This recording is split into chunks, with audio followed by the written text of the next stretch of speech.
প্রকৃতির এই ষড়ঋতুর এই বাংলাদেশে প্রত্যেকটা ঋতুই যেন মায়াবী অপরূপে সজ্জিত। তেমনি বর্ষাকালে আমাদের দেশের চলনবিলগুলো সেজে ওঠে অপরূপ সৌন্দর্যে। আজ আমরা টিম আর&ডি চলে আসলাম পাবনা জেলার ভাঙড়ে অবস্থিত দিলপাশার বিল এবং পাটুলির নয়নবিরাম দৃশ্য অবলোকন করতে। দর্শক, আশা করি পুরো ভিডিওটা দেখবেন এবং পাশে থাকবেন। পাবনা শহর থেকে 30 থেকে 35 কিলোমিটার দূরে অবস্থিত এই প্রাকৃতিক সৌন্দর্যের লীলাভূমি দেখতে আমরা একটি মাইক্রোবাস ভাড়া করে নিয়েছিলাম। যাওয়ার পথের মধ্যে প্রাকৃতিক দৃশ্য অবলোকন করতে করতে আমরা বৃষ্টির মৃদু শব্দে পরিবেশটা যেন আরও চমৎকার হয়ে উঠেছে। পথের মধ্যে সুন্দর সুন্দর দৃশ্য দেখে আমরা নিজেদেরকে ক্যামেরা বন্দি করতে ভুলিনি। কৃষকের সোনালি আঁশের পাটকাঠি রোদে শুকানোর দৃশ্য চোখে পড়ল। সবুজ বিস্তীর্ণ জলরাশি আমাদেরকে খুবই মুগ্ধ করলো। এসব দৃশ্য দেখে নয়ন ভোলানো দৃশ্য দেখতে দেখতে আমরা লোকেশনে পৌঁছে গেলাম।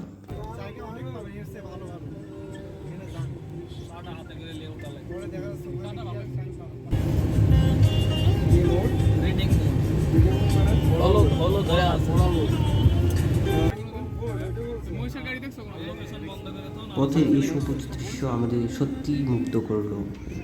আমাদের রেস্টুরেন্টটা আমরা ভাড়া করেছিলাম সেই রকম চমৎকার একটা রেস্টুরেন্টের রুফটপে আমরা দুপুরে খাবার খেয়ে আমরা আমাদের পাটুল ভ্রমণ শুরু করব। এই বৃষ্টি স্নাত ওয়েদার আসলেই ঝিরিঝিরি একটা বাতাস চারদিকে পরিবেশটা আরও চমৎকার করে তুলেছে। দুপুরে খাওয়া শেষ করে আমরা একটি নৌকা ভাড়া করে আমরা আমাদের ভ্রমণ শুরু করব। তার মধ্যে আমরা কিছু ফটো সেশন করে নিলাম। দুপুরে চমৎকার খিচুড়ি এবং বিলের ছোট মাছের তরকারির সাথে হাঁসের মাংস, চমৎকার একটা খাবার শেষ করে আমরা বেরিয়ে পড়লাম আমাদের পাটুল ভ্রমণের উদ্দেশ্যে।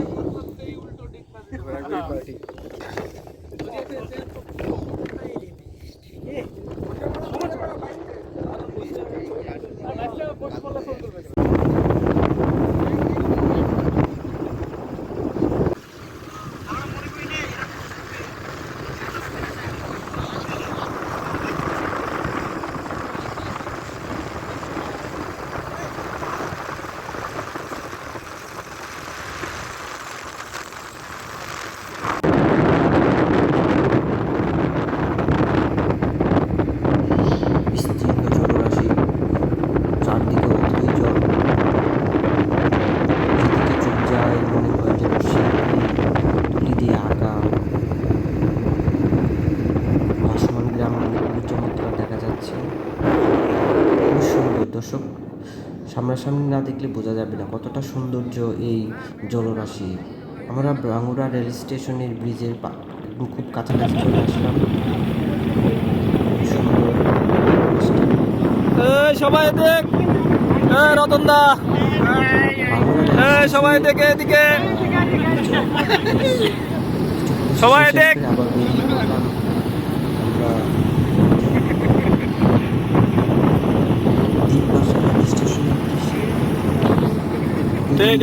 রেল স্টেশনের ভাঙড়ার এই রেল লাইন দিয়ে ট্রেন থেকে এই দৃশ্য দেখতে খুবই চমৎকার।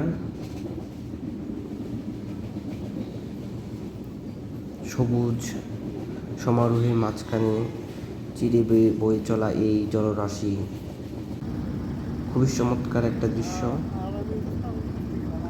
আমরা এখন দিলপাশা রেল স্টেশনের উদ্দেশ্যে রওনা দিলাম।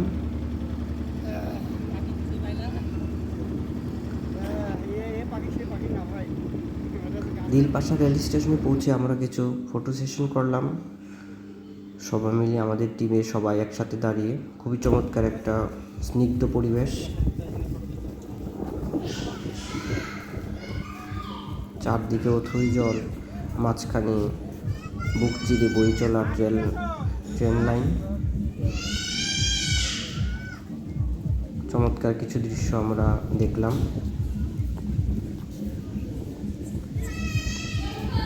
এটা দিলপাশার বিল। আমরা এখন এই বিলের রেল স্টেশন। এখানে আমরা বলে রাখি যে চতুর্দিকে যে জলরাশি, আশেপাশে খুব একটা বাড়িঘর নেই, তবে রেল লাইনটি খুবই সুন্দর।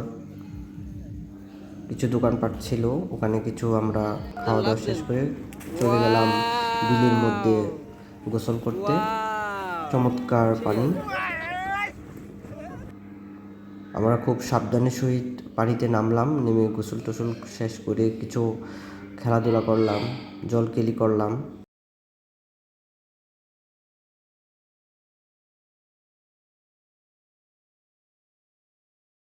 আমাদের বোটের পাশে আরও কয়েকটা বোট এসে দাঁড়িয়েছে, তারাও গোসল করতেছিল।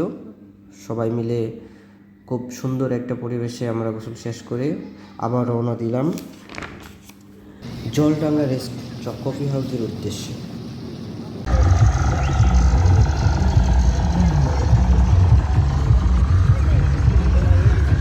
পথিমধ্যে অনেক প্রাকৃতিক দৃশ্য চোখে পড়ল। সারি সারি বাসমান গ্রামগুলো শিল্পীর তুলি দিয়ে আঁকা মনে হচ্ছে।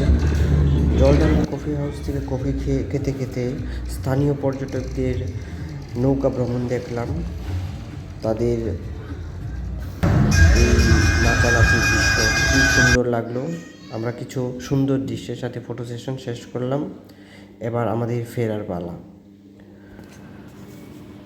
সন্ধ্যার আকাশের আবছা সীমিত আলোয় চলনবিলি পরিবেশটা আরও অপরূপ সাজে সেজে উঠল। দর্শক, আজকে এই পর্যন্তই। দেখা হবে পরে কোনো ভিডিওতে।